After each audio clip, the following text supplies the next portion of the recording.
ജാർഖണ്ഡ് മുഖ്യമന്ത്രി ഹേമന്ത് സോറന്റെ മാധ്യമ ഉപദേഷ്ടാവിന്റെ വസതിയിൽ എൻഫോഴ്സ്മെന്റ് റെയ്ഡ്. സാഹിബ്ഗഞ്ച് ഡെപ്യൂട്ടി കമ്മീഷണറുടെ വസതിയിൽ ഉൾപ്പെടെ 12 സ്ഥലങ്ങളിലും ഇഡി പരിശോധന നടക്കുകയാണ്. സർക്കാരിനെ അസ്ഥിരപ്പെടുത്താനാണ് എൻഫോഴ്സ്മെന്റ് ഡയറക്ടറേറ്റ് ശ്രമിക്കുന്നതെന്ന് ഹേമന്ത് സോറൻ ആരോപിച്ചു. അച്യുതൻ ഡൽഹിയിൽ നിന്ന് വിവരങ്ങളുമായുണ്ട്. അച്യുതൻ, ഈ റെയ്ഡ് ഇപ്പോഴും തുടരുകയാണോ? എന്താണ് വിവരം? ഏത് നിലയ്ക്കാണ് ഈ റെയ്ഡിനെ കാണുന്നത്?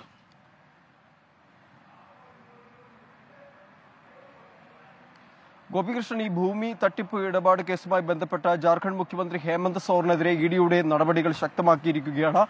നേരത്തെ 7 തവണ ഇഡി ചോദ്യം ചെയ്യലിന് ഹാജരാകണമെന്നാവശ്യപ്പെട്ട ഹേമന്ത് സോറന് നോട്ടീസ് നൽകിയിരുന്നു. വീണ്ടും ഹാജരാകാത്തതിനെ തുടർന്ന് 8ാമതും നോട്ടീസ് നൽകുന്ന ഒരു സാഹചര്യമുണ്ടായി.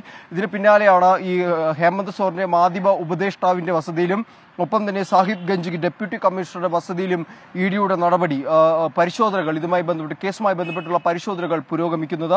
ഈ മാധ്യമോപദേഷ്ടാവ് പിന്റു എന്ന് അറിയപ്പെടുന്ന അഭിഷേക് പ്രസാദിന്റെ വസതിയിലാണ് രാവിലെ ഇഡി എത്തി പരിശോധന നടത്തിയത്. മൊത്തം 12 സ്ഥലങ്ങളിലാണ് ഈ കേസുമായി ബന്ധപ്പെട്ടുള്ള പരിശോധനകൾ പുരോഗമിക്കുന്നതിന്. അതിനിടയിൽ ഇന്ന് ഹേമന്ത് സോറൻ ഒരു നിയമസഭാ കക്ഷിയോഗം വൈകിട്ട് വിളിച്ചു ചേർത്തിട്ടുണ്ട്. ഈ വിഷയവുമായി ബന്ധപ്പെട്ടിട്ടുള്ള കാര്യങ്ങളായിരിക്കും ഇതിൽ ഈ കക്ഷിയോഗത്തിൽ ഉന്നയിക്കുക. ഒപ്പം തന്നെ ഇന്നലെ പരക്കെ പരന്നൊരു അഭ്യൂഹം എന്നുള്ളത് ഹേമന്ത് സോറൻ ഒരു പക്ഷേ രാജിവെച്ചേക്കും എന്നുള്ള സൂചനകളാണ്. പകരം കൽപ്പന സോറനെ മുഖ്യമന്ത്രിയാക്കാനുള്ള നീക്കങ്ങൾ അതും ശക്തമായി നടക്കുന്നുണ്ട് എന്നതടക്കമുള്ള അഭ്യൂഹങ്ങൾ ശക്തമായി തന്നെ നിൽക്കുന്നുണ്ട്.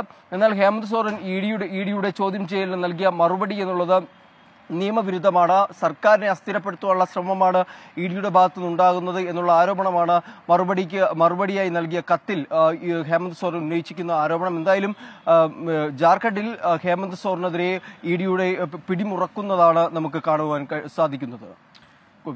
അച്യുതൻ ആണ് വിവരങ്ങൾ നൽകിയത് ഡൽഹിയിൽ നിന്ന്. 24 അഞ്ചിന്റെ വജ്രത്തിളക്കം.